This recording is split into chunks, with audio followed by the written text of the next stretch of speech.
Hi, I'm Wendy, and today I'm making this apple pie inspired baked oatmeal. It's the perfect recipe as we move into fall, and if you're doing any apple picking this season and you need an idea for how to use up all those apples, try this one out. I'm starting by mashing some ripe bananas, and you want them to be so they're really brown and spotted, so they're nice and sweet. And so I always have ripe bananas on hand. I freeze mine. I keep these for smoothies and baked goods like this, because you never know when your bananas are going to be ready. And right now, the only fresh bananas I have are not ripe enough. If you didn't want to use bananas, you could substitute something like pumpkin puree or even applesauce. I haven't tried it with applesauce, but I'm sure it would be delicious. Let me know in the comments if you do try that out.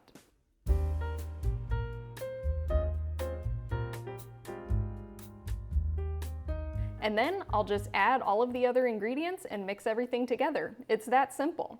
I'll link the recipe below so you can get all of the exact amounts.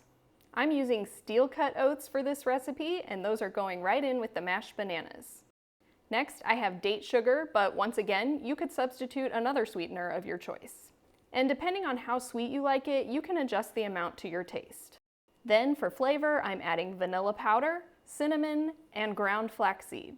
You could use vanilla extract, but I really prefer the powder. Then I have soy milk, but you could use whatever kind of plant milk you like for this recipe.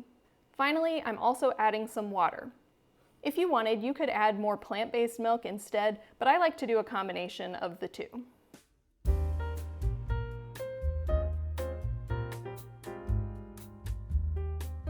And while I mix this all up, I thought I'd tell you the inspiration for this recipe.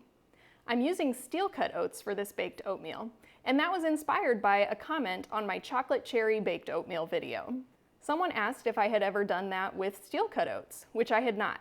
That recipe uses rolled oats. So I decided to try with steel-cut oats, and this apple pie baked oatmeal was born. But you can totally mix up the flavors for either the steel-cut or the rolled oat version.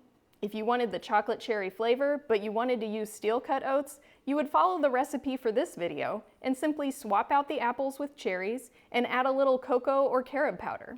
And vice versa, if you want to use rolled oats, but you wanted to make that an apple version, you could adjust the chocolate cherry recipe.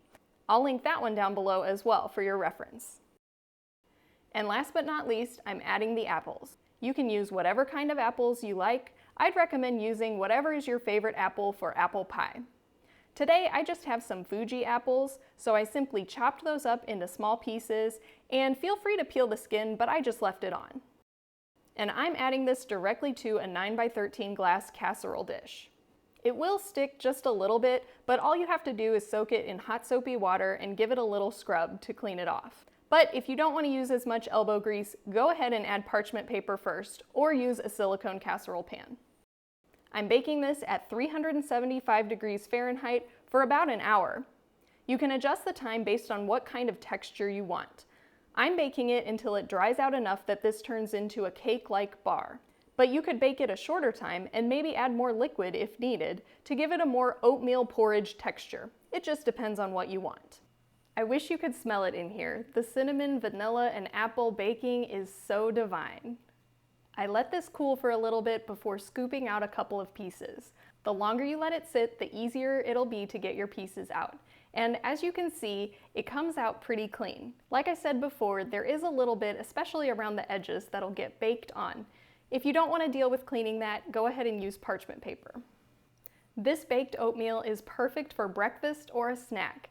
You'll want to store the leftovers in the fridge, and it's good cold or warm, so you can pull it right out of the fridge for a snack anytime. But if it's warm, I swear it tastes like apple pie. And if you want to make it for a dessert, you can make it even more decadent, which is what I chose to do today, and I added a little bit of nice cream on top. This is a sweet potato nice cream that I made, and I plan to share the recipe, so if you want to catch that, be sure to subscribe and hit the notification bell. But for now, I can't wait to dig into this and give it a try. Like I said, the flavor is just like an apple pie, but in a baked oatmeal form, so it's so easy to make. I hope you'll give this one a try. Let me know in the comments if you do. Thanks for watching, and I hope to see you in the next one.